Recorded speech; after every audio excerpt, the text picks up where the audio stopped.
the Oxford Union in England. I read once, passingly, about a man named Shakespeare. I only read about him passingly, but I remember one thing he wrote that kind of moved me. He put it in the mouth of Hamlet, I think it was, who said, "To be or not to be." He was in doubt about something. Whether it was nobler in the mind of man to suffer the slings and arrows of outrageous fortune, moderation, or to take up arms against the sea of troubles and by opposing, end them. And I go for that. If you take up arms, you'll end it. But if you sit around and wait for the one who's in power to make up his mind that he should end it, you'll be waiting a long time. And in my opinion, the young generation of whites, blacks, browns, whatever else there is, you're living at a time of extremism, a time of revolution, a time when there's got to be a change. People in power have misused it, and now there has to be a change, and a better world has to be built, and the only way it's going to be built is with extreme methods. And I, for one, will join in with anyone, don't care what color you are, as long as you want to change this miserable condition that exists on this earth. Thank you. Malcolm was always involved somewhere in the struggle. Welcome to the Gilchrist Experience. I'm Graham Weatherspoon, your host for this afternoon, and Winston and Beverly are here with me, but as you can see, we're not in the studio. We are on site in Brooklyn, New York, at the corners of East New York and Canarsie at the Christian Cultural Center. Today, I will be interviewing a gentleman I've longed to interview for a number of years, Reverend A.R. Bernard, who is not just a preacher, but he is my pastor. Grace and peace to you. Grace and peace. And I should say more than a preacher, a teacher, which is the main reason why I sought to nestle here at Christian Cultural Center. Pastor, I'd like to go back. You know, people see the success that people have attained in life, but they don't know the backstory. They don't know the hard labor that has gone into a project and the years of dedication. So I would like to go back, if I may, to your early years. You were born in Panama and immigrated to the United States as a young boy. Could you give us some feeling of your younger years, Wow. early years? Came to the United States in 1957. My mother actually ran track for the Olympic team in Panama.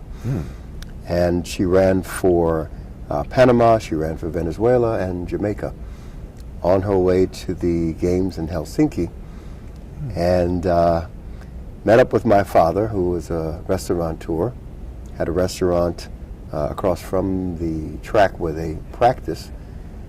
Older man, my mother young and impressionable, and she lost her virginity to him. And I was the product of that. And she was faced with a tough situation because she had a full scholarship to come to the United States to study at Tuskegee Institute. And all of that was jeopardized. She decided to keep me. All right, So thank she God. removed from the Olympic team, and my father, rejected me and her. So for the first 3-4 years of my life, she lived in depression. And my uncles finally, her uncles actually, my granduncles, put money together and sent us to the United States to make a new start. And we landed in Bedford-Stuyvesant, Brooklyn. Bed-Stuy, do or die. Bed-Stuy. And that's where I began my growing up experience between Bed-Stuy and Bushwick, Brooklyn. You, if I remember correctly, well, let me jump forward. You have 7 sons. And only because we wanted a daughter. You wanted a daughter. That's why we ended up with 7 So you've been sons. denied. I put the brakes on. She wanted to keep going. Now, having missed out, my father died when I was 4. So, and I've talked with young boys about absentee fathers, for whatever reason, whether through death or whether through abandonment. But as a father of 7 sons, where did you get your wisdom and your insight into being a father and fatherhood in and of itself? Wow, wisdom and insight. And, you know, not all of it was good wisdom. I mean, you know, a lot of it was street wisdom that came from my interaction with the older men in the community, because not only did I interact with young guys my age, but I always had this tendency to gravitate to the older guys in the community. And whether it was cleaning their yard, their basement, shoveling snow, whatever it was that I would do just to make some money to keep in my pocket, because my mother, single parent, doing the best she could, you know, I would engage them in questions and conversations. And I would pick up a lot of that old wisdom that they experienced, and some of it, you know, a psychology based on their failures, but it developed in me an old soul. And, you know, I started working, you know, hustling groceries and whatnot when I was 9 years old at the supermarket. So I grew up most of that time taking care of myself. So this really caused me to mature a lot quicker than you know, my peers. Now, you worked in the garment district for a while and then moved on. I did a little bit of everything. When I finally got my working papers at age 14, I started working in the fashion district for a company called Main Street Fashions, and pushing racks. I was a shipping clerk, and that's where I started. $2 an hour. $2 And that wasn't even minimum wage. That was right, that was above minimum wage. Yes. So going back now, you're pushing racks in Manhattan, still going to school. Yeah, I was in school. In fact, my elementary school level experience included part of the desegregation program that took place in the 60s, because we were bused out to schools from Brooklyn. We were bused out to white schools in Queens. So that was a whole new experience for me. And that was part of what made me socially conscious, sensitized me to the differences and even disparities in the educational experience amongst people of color versus those in the white community. It did afford me another level of education that I wouldn't have gotten had I continued in the schools in my community, you know. So it was part of shaping and fashioning me as a person.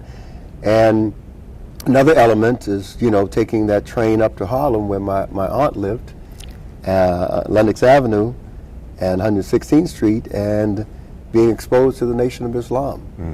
And I was growing up there in the early 60s, you know, a time when Malcolm was just kind of still preaching, but, you know, becoming the voice for the nation. And that impacted me deeply as a young man. And growing up without a father, no one there to give me that sense of identity, sense of belonging, acceptance, approval, the philosophy of life. So much of it was gathered through my experiences on the street growing up. The Nation of Islam, having heard Malcolm speak back in those days, how did you view him as a leader, as a spiritual guide, or just as a strong man in the community, dealing with or pointing out the irreverence of society? All of the above, because, you know, there were two icons at that time, and we were young boys growing up, going into our teen years, and my friends were also pretty sensitive socially to what was going on, the war in Vietnam, the Black Power movement, the Back to Africa movement, all trying to find our identity. And of course, you know, what happened in Watts spread to New York City, so the riots that took place, the burnings that took place, and just the racism that we experienced in high school. You know, it was quite, like the Temptation said, a ball of confusion that we had to sort through. The nation represented order, identity, discipline, all of those things that, you know, we were looking for. But there were the two icons of Malcolm and Dr. King. And for those of us who had more of a radical streak, Dr. King seemed to be one who was selling out and sort of catering to the system, you know, where Malcolm was willing to challenge the system. So for us, who were of that ilk, we gravitated towards Malcolm. It's interesting, our opening for the show, and you'll see it later, is a clip from Malcolm at Oxford back in 1963, I think it was, where he talks about to be or not to be. But that's in the opening of the show. How long did you stay with the Nation of Islam? I officially stayed with the Nation from 1970 to 1975, so it was 5 years. But, you know, following from a distance the Nation, going through my own, you know, emergence into young manhood at the time. But the official period was from 70 to 75 that I was with the Nation, between Brooklyn Mosque and Temple in Manhattan, in Harlem, because that's where the bookstore was. Right. So, you know, you get all the books and of course the food. Oh yes, the food was always good. Bean pies and good. you know, writings and things like that, and just being part of the system, because economically there was more of the Nation's presence in Harlem than it was at the Brooklyn Mosque. So you're with the Nation. Was that during the time that you were working in the garment district, or was that post? No, that was post garment district. I was in the garment district in the 60s. The Nation now is 70 to 75. Oh, okay. Officially. Now, after you left the garment district, where did you head? Garment district, you know, was right up through school, and in high school I had the opportunity to get into a work education program. So that opened the door for me to go into the banking industry. And I began as a clerk, working part-time while I was going to school, and then went right into the banking industry and ultimately became an operations specialist for Bankers Trust Company. And that was from 1970 to the end of 1979, 10 years. So I want our young folks to realize you went in as a clerk. That's right. And became a unit head, an officer. A unit head. It takes time to develop a craft, to master the craft and become an expert at it. It's not the instant on television that we see today, and not the microwave. Far from that. Your wife, Elder Karen. Yes. You've been married over 40 years 40 now. years, 40 years, yeah. 40 years. Yeah. That is a milestone. The two of you met, I assume, fairly in young. high school. In high school. Yeah, we met in high school. We were sophomores in high school, and she would come into the auditorium during our break period, and she caught my eye, and I would just stare at her just to give her a hard time. And it was funny because I played CYO ball through the Methodist Church, and CYO Methodist. Yeah, well, through the Methodist Church, but it was Catholic Youth Organization. Right. But it was sponsored through the Methodist Church that I attended. And myself and one of my teammates were walking through the Bushwick Projects in Brooklyn, and he says, you know, I know this girl who lives in this building. Let's go and let's see if we can get something to eat. I said, cool. So we went in, and come to find out this girl that he knew was my wife's sister. So here I am in her apartment. She comes home and she sees this guy who was staring at her in the auditorium at school. It's like, what are you doing here? And that began the relationship between us. That was 1969, and we courted, dated for 3 years, and got married in 1972, and celebrated 40 years in 2012. Thank God. Thank God. And those of you that don't know Elder Karen, you know, she's a trip. She's serious. And I will tell you, I love you and I respect you for your respect for your wife. Thank you. And your dedication to your family. There is a lot to be said in that.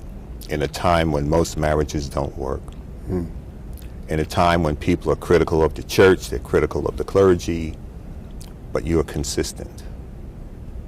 You're consistent. You are not a stumbling block to someone else. Not to say you're perfect. No, Not to say you're perfect. Especially if you ask my wife. But your dedication to your wife and your family is unparalleled. And it serves as an example to the congregation here at ZCC. Going back, we'll step back from the accolades now. The transition from Islam. You're a pastor of a church now. How did that transition take place?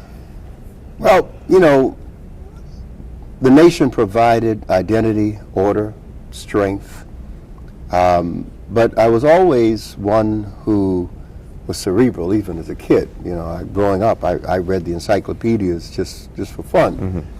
Learned in those days they had the Phoenician alphabet associated in the encyclopedia with the our alphabet, the Arabic, you know, and I learned the whole Phoenician alphabet just so that I could write notes in school that the teachers wouldn't understand. So I had to teach it to some of my peers, and we were just exchanging information in Phoenician. But that's where my head was, even as a kid. But I was looking for God, and somehow I intuitively knew that God, truth, and reality were synonymous. That if I truly found one, I would find the others.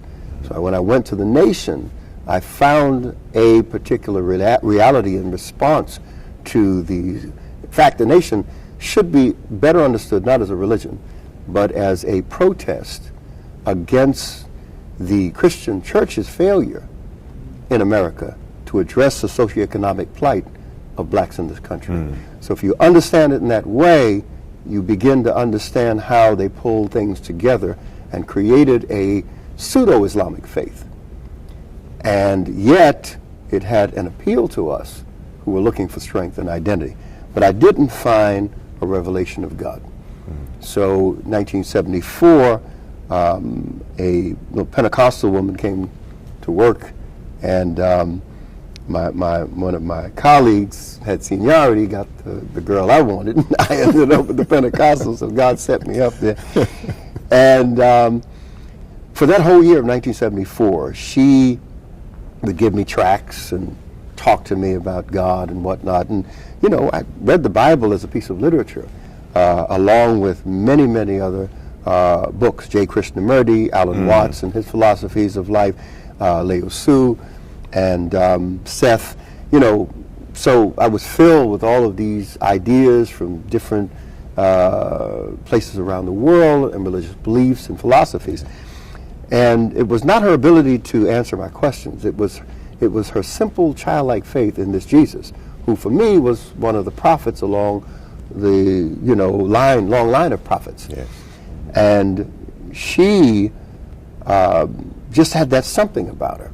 Now understand that was one element, but in 1973, my wife's great aunt, who was a minister in the Methodist Church, called me one day and told me to come over to her house because she had something to talk to me about. And she said, make sure you don't bring your wife with you. So I said, okay. And she was an older lady, very stern, And so I went. And when I got to her house, she had a Bible open, had her own altar, and this was all new to me. And she said, the Lord told me to pray for you for the work that He's called you to. So I didn't go for all that, but I respected her. So I went, and she had me kneel down. I had my big fro at the time. Didn't we all? And she put her hand, right in the middle of my fro. When I got back home, you could see her handprint. And she prayed for me. Yes. And again, I didn't pay attention to it. I didn't take it seriously. I respected her, and that was it. So that was in 73. And that same year in 73, my wife and I were walking by the Lindsay Projects down in Brooklyn also, and two older women approached her and said to her, I said, do you love him? I'm watching. And she said, yeah. And she said, are you ready for what God has for him? And she said, yes. So I'm telling her, come on, leave those old ladies alone, let's go on. And so we walked away, and then we turned around, they were gone. And for us, we couldn't explain that. We weren't looking for them. We couldn't find them. But these were things that were happening along the way. So by 1975, January, the secretary who had been speaking to me throughout the year invited me to a meeting where a guy named Nicky Cruz was sharing his story. And he's a former head of the Mau Mau gang. Right. And so I went, took my wife with me, and she accompanied me there, and he shared his story. But that night, something very powerful happened. That was my epiphany, and I knew that I was faced with this choice. It was a crossroad for me. And two things that just really resonated. Number one, that this Christ, this Jesus, not the institution of Christianity, but the person of Christ, was what I was looking for. And that apart from all of the blue-eyed, long-haired Jesuses that I saw, he and his word were one. So it took me away from all of these pictures that were cultural expressions of what they thought Jesus looked like, and it brought me into a unique, dynamic relationship with the Scripture. See, and that was important for me, because I had to get beyond the races and believing that Christianity was the white man's religion, used to manipulate us and enslave us. I had to get beyond all of that. And when I saw that it condemned everyone to sin and separated from God, I began to work my way from there. And that was the turning point. That was January 11th, 1975. Oh, we just had an anniversary. Oh, yeah, that's right. Yeah. So you move from search to find. And when does it strike you? When do you get hit? Because remembering her great aunt, the two women on the street who vanished, who certainly were sent by God to ask those questions of Elder Karen, when did it ultimately hit you that the call was upon your life? Within 3 years after that January 11th date, I lost interest in the banking industry, finance. I did it for the sake of nature. I was good at it. But there was always this sense that there was more to life, something more that I was to be a part of. I didn't know what it was, but I just knew that there was something more, and it would be in the context of my faith. So I moved very quickly through the ranks within the denomination that I was in, and became a minister 1976, a year later. And by 77, I was serving in a church up in a missions outreach in Bridgeport, Connecticut. So I was just working, studying, of course, eating, consuming everything I could about the Word, about Christ, about this way of life. And so it just hit me that there's something more. So I took a sabbatical. I separated myself from the church, the denomination that I was in, and spent a year trying to really sort all of this out. And finally, it just was a deep impression in my heart to start a small study group. Because I love to teach, I love to be taught, I love learning, and began a small study group around the Scripture. And that group became the beginning, the seed, the genesis of the church that we now have. And that was in 1978 that we started that small study group. I recall you speaking of the original location in, was it Williamsburg? Yeah, Williamsburg, exactly. Storefront. Grand Street, Williamsburg. Could you tell our listeners how you used to preach and how Elder Karen would. Yeah, that's a story. We got a little storefront, and I was following, the pattern that I picked up from, the denomination that I was in, and many of them started out that way. And we had 20 steel tubular chairs. I built the platform myself. I built the altar. I built the podium, and it was just her and my two sons and one on the way. Mm-hmm. And I would, preach. We'd come to church in the morning, go back home, come back in the Sunday evening, have service and have midweek service. And I would preach, and I would catch her turning around and looking at the door.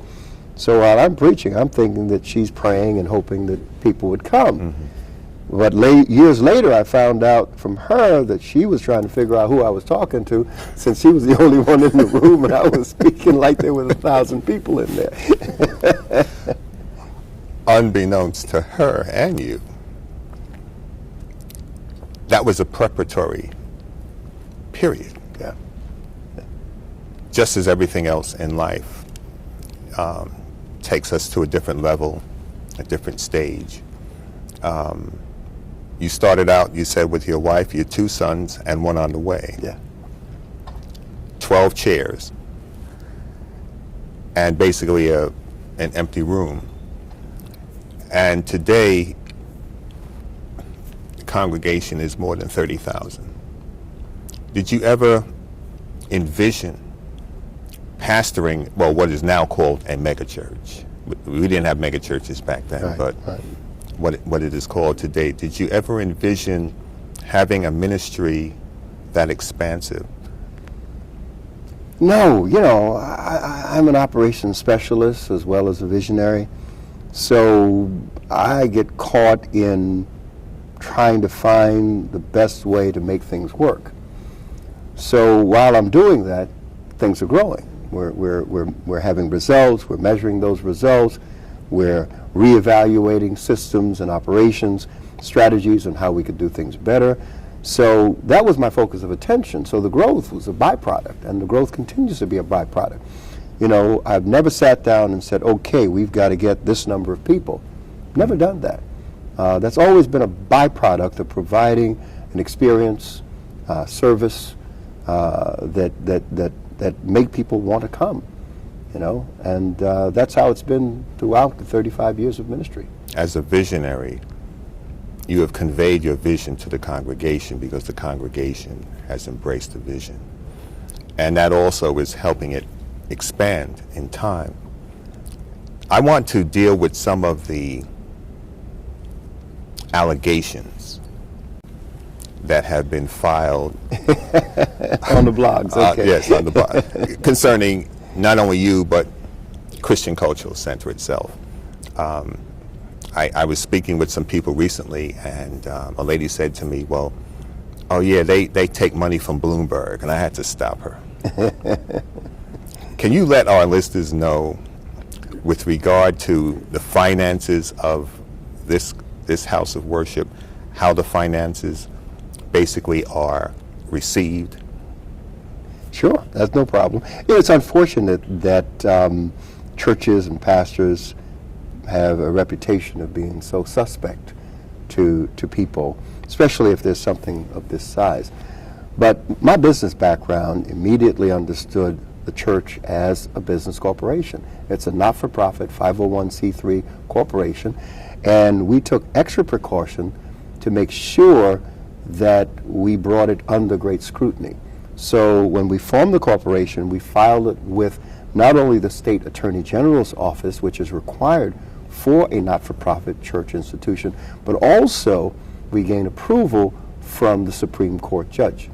See, so we had a two-pronged approval system to make sure that we were on the up and up and that we withstood any scrutiny that would come to us at any time. So we have a board of directors, a board of trustees, even my salary. I'm a salaried employee, so it's not like, you collect an offering on Sunday and I get it. No, I'm a salaried employee.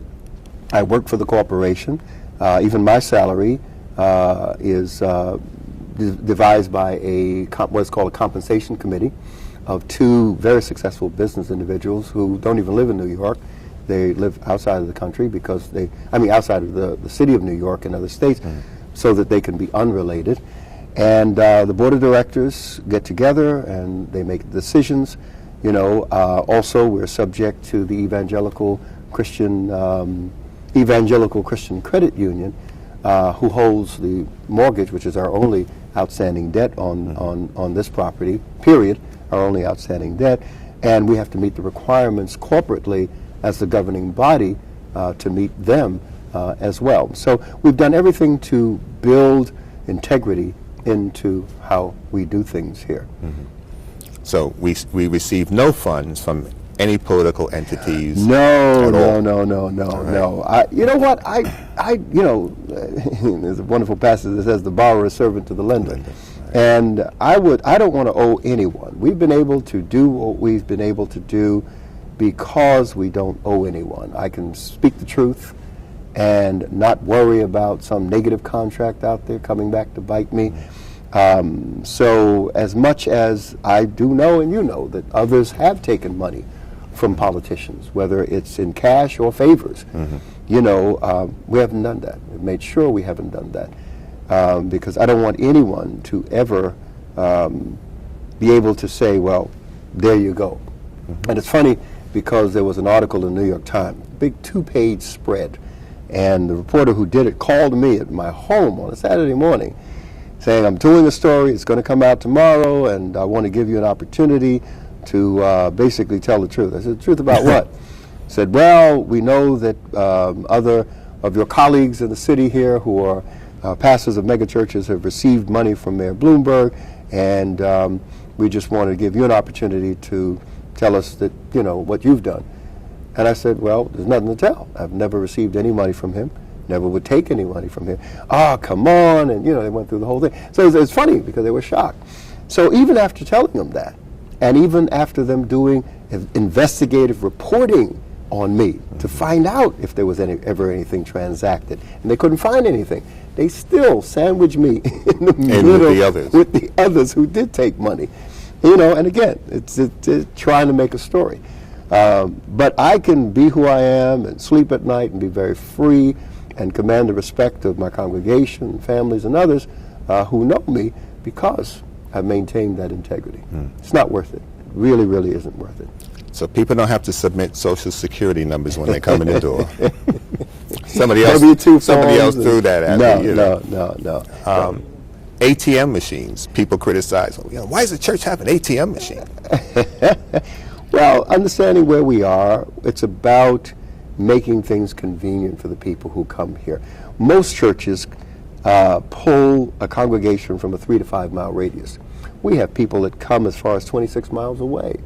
Tri-state area, Long Island, New Jersey, Philadelphia, upstate New York, as far as Rhode Island, and people who are bi-coastal who come. So when people come here, many of them spend the whole day. So as a result, we have a cafe, we have a lounge, we have prayer, we have chapel, we have all of these things to accommodate them.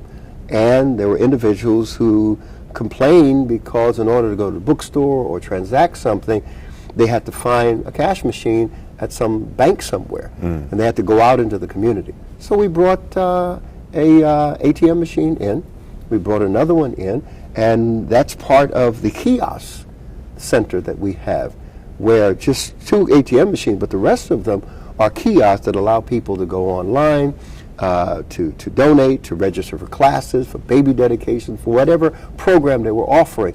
They're able to achieve that right there electronically and not have to wait on long lines, etc. Now, you also serve as the president of the New York Council of Churches. Yeah. I remember the installation. It was exciting. Time. How do you get the time to do everything that you do? Your time management has to be, with the Council of Churches, and you teach as well. You study, you teach. How do you do it? Family. Marriage, 21 grandchildren. Time Time management is actually event management. It's managing the events of your life, right down to brushing your teeth, and requires discipline. It requires a prioritizing of what's really important, what you need to be involved with. All these years, I've always kept the same size plate. And some individuals, as they increase in activity, they increase the size of the plate, and that's a problem. Now, I have one size plate that says, this is what I can successfully manage. So I'm conscious of what's on that plate. And when things begin to pile up and push other things off, I realize it's time to reevaluate. So I'm constantly reevaluating what's on that plate of one size. It's about management of time, resources, relationships, people, and knowing what's important and what's not important. And I think one of the most important things is the ability to say no. I've learned not to let my mouth burden my back. You got to remember that. Don't let your mouth burden your back. Your mentor, Dr. Edwin Cole. Yeah. Could you tell our listeners about him and his influence in your life? Wow. Dr. Cole, an amazing man. He was my pastor and mentor for 18 years and came at a very, very critical time in my life and in my marriage, because I had, in a ministerial capacity, committed the sin of transposition. And that's where those priorities were not in right order. So ministry became first, then my marriage, then my family, and that was a problem. So he came right at that time and began to talk about men's ministry. So I heard about him through a book that he wrote, and then we had opportunity to meet each other at a conference. And the values and philosophy of life was so akin to each other that it began a relationship. And he asked me if I would begin traveling with him because he saw my ability to articulate biblical truth specifically to men, to families. And so I started traveling. And during that time, I was really groomed. I learned a lot. And he provided that pastoral covering and that of a spiritual father. And I tell everyone, each man has to have some man in his life that his wife can call and tell on him.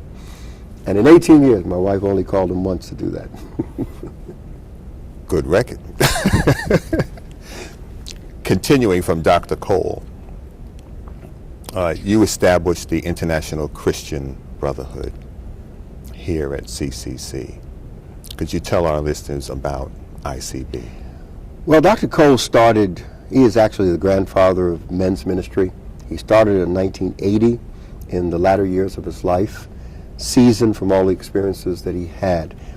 And one of the things that he realized was that the men's ministry could not be sustained based on events. There had to be something more to take men through a discipleship process. Now, at this particular time, Coach McCartney, Bill McCartney, started Promise Keepers.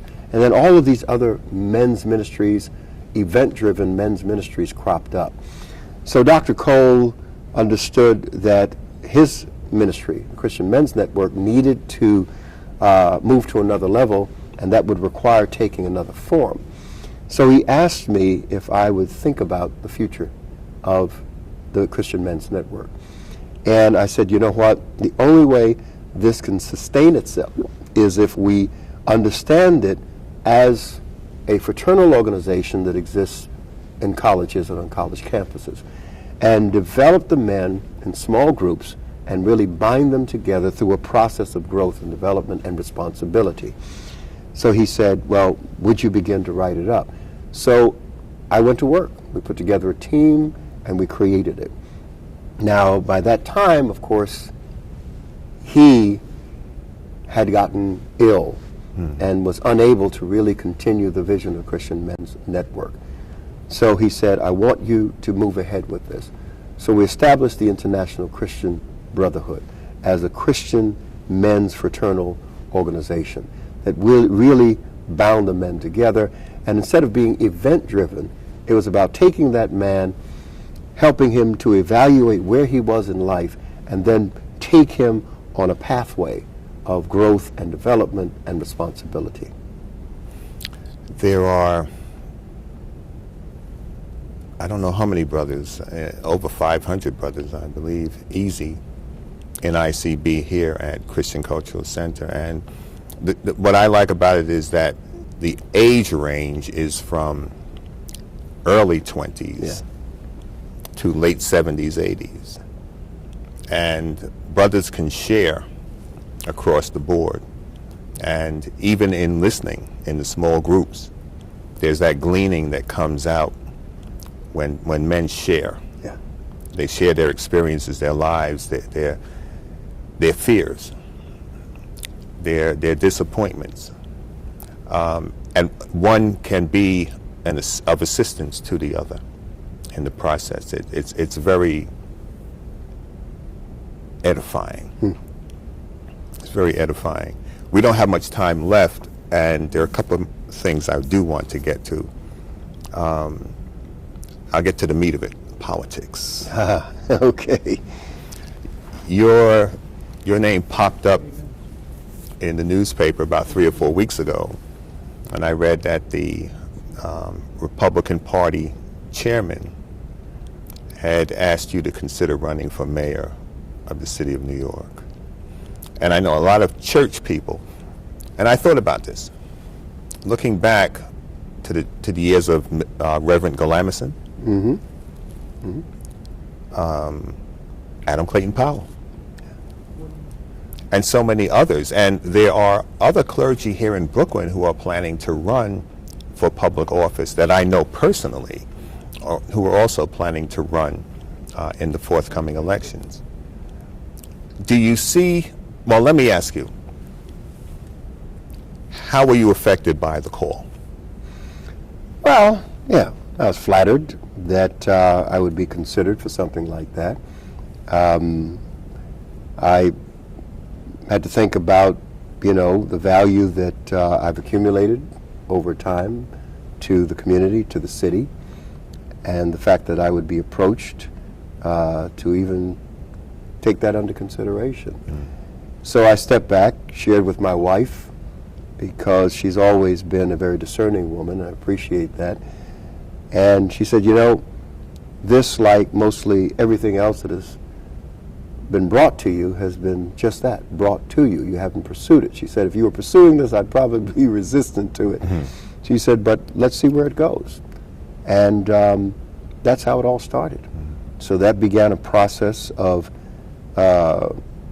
evaluating the political landscape, a series of meetings, understanding what this was all about, considering the possibility of, moving into an arena that I advised, because I've been politically involved by advising and affirming those in power, but now to take on a position of power, moving from the Daniel model of advising the king to the Joseph model of becoming responsible for stewardship over something, being in power.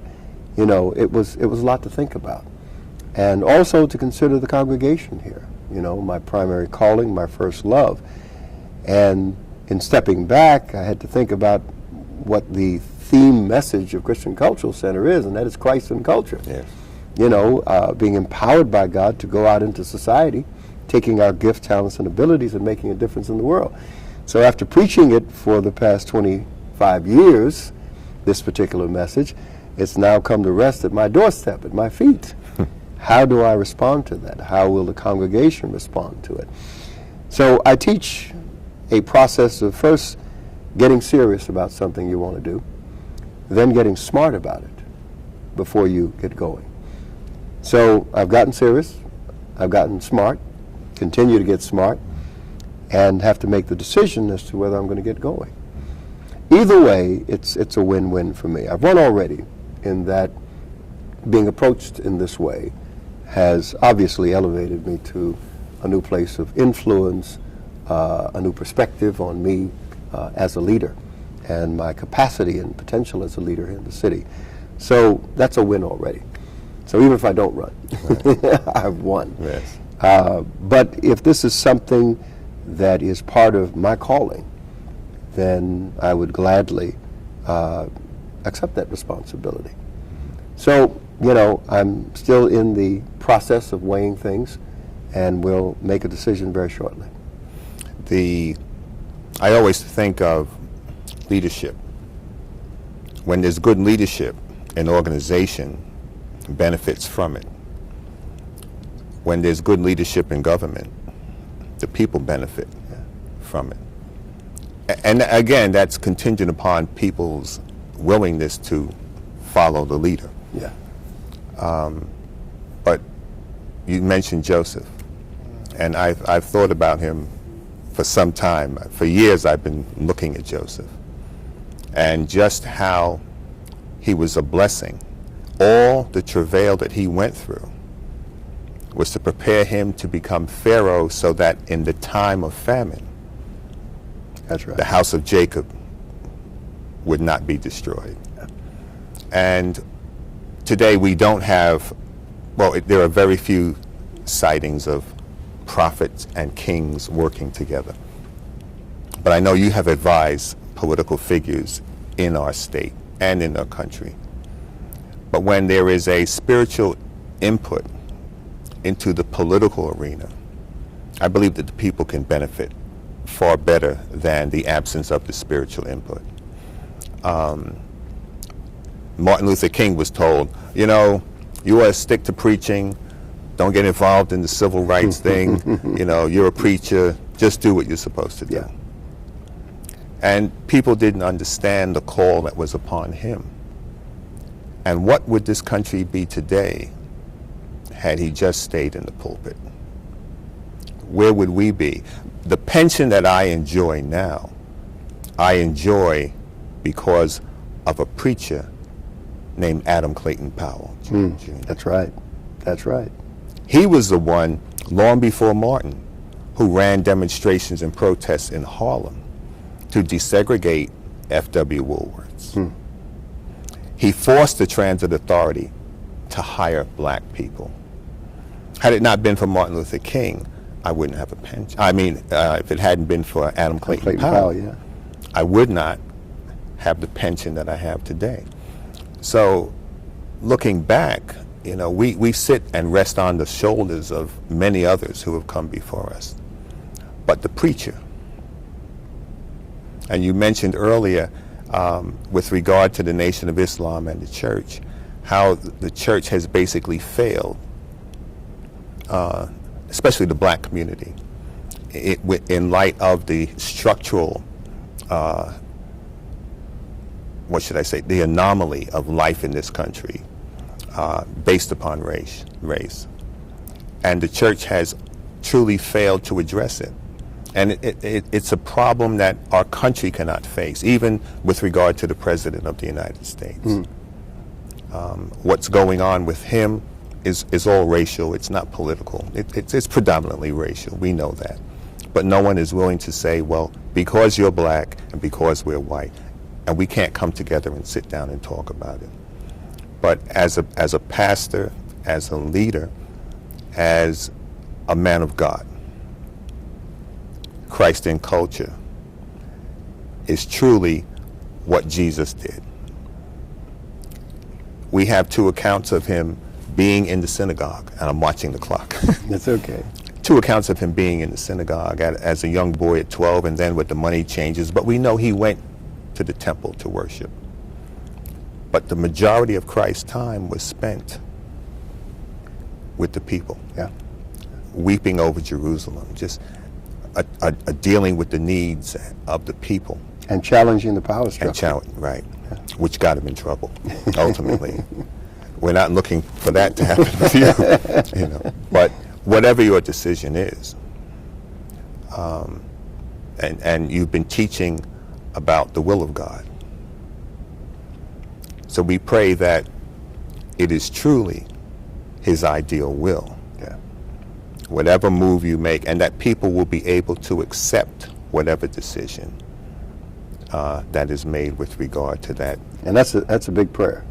because, you know, in the congregation, they've had me as their pastor for so many years, and they like it like that.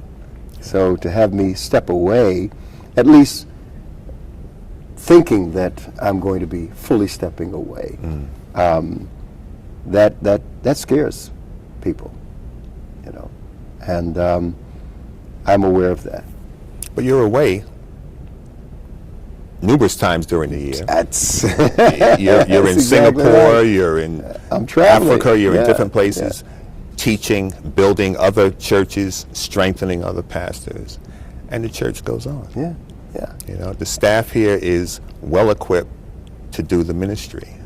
And as you have taught us, strength beyond the presence of any one individual. And that's important, because I want the congregation to appreciate that this is built to function without me. See? Because if you're going to build something to last, it's got to be able to function very well, in fact, even better, if you're not there. And that's exactly how CCC has been designed and built. One last question. If you were mayor, people have an issue with the same-sex marriage. How do you deal with that? I make a distinction between things that are fought in the arena of civil rights versus moral issues that are understood based upon a code of conduct that is given to us as people of faith, Christians, by Holy Scripture. If we define civil rights as those rights that allow an individual to participate fully in the social and political life of the society without discrimination or repression, then that becomes a legitimate arena for special interest groups to fight for whatever rights they think should be afforded them. They have to push to have that accepted and potentially legislation passed. That is what makes America what it is. If that were not true, then you and I would not be experiencing the freedoms that we experience. Right. And I'm not putting, you know, same-sex marriage and that agenda on the same level as the civil rights struggle amongst African Americans, but it's within the same arena that these things are fought. I understand that. And if you're a mayor of the city of New York, your responsibility is to uphold the law and represent all of the citizens. You can't run for mayor and say, okay, I'm going to only be mayor for this group or that group. You have to represent all of the citizens. So I will do that. But that does not mean that I'm going to compromise or violate my own personal convictions. I was on New York One, and I was asked the same question. And the next question was, well, as mayor, city of New York, one of the, not duties, but powers that you have is to perform marriages. Would you perform a same-sex marriage? And I said, no, I wouldn't. And why not? Because if I'm forced to, then it becomes an exploitation of me in order to make a point. And I'm not going to let them do that, because they don't have to have me marry them. I don't have to perform the ceremony. Anybody can perform the ceremony. But if you're pushing for me to do it because I'm mayor, then you're using me to try to make a point. And I'm not going to let you do that. Well spoken. Republican. Yeah. Independent.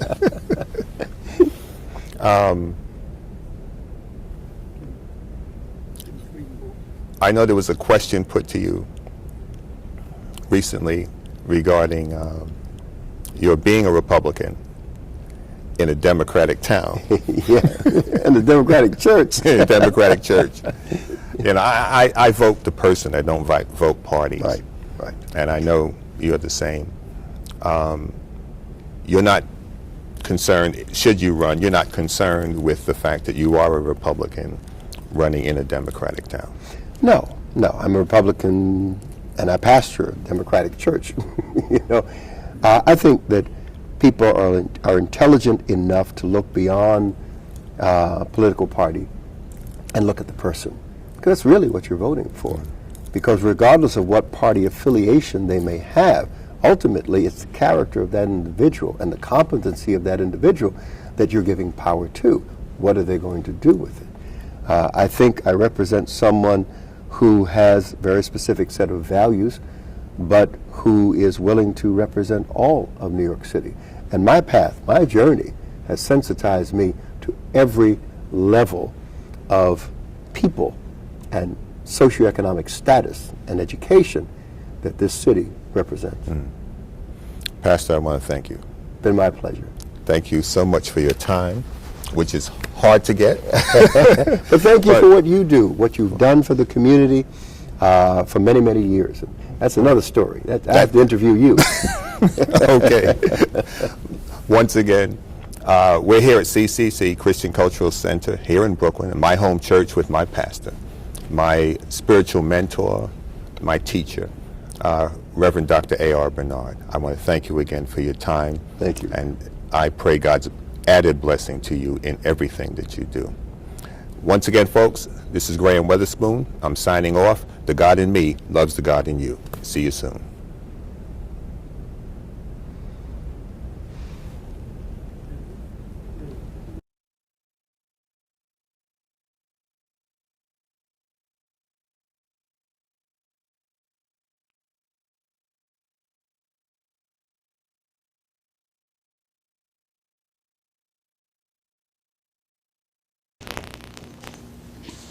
History is a clock that people use to tell their political and cultural time of day. It is also a compass that people use to find themselves on the map of human geography. Yes, Dr. Clark. History tells of people where they have been and what they have been, Yes. where they are and what they are. Yes. Most important, history tells a people where they still must go and what they still must be. Yes, sir. The relationship of history to the people is the same as the relationship of a mother to her child. Yes, sir.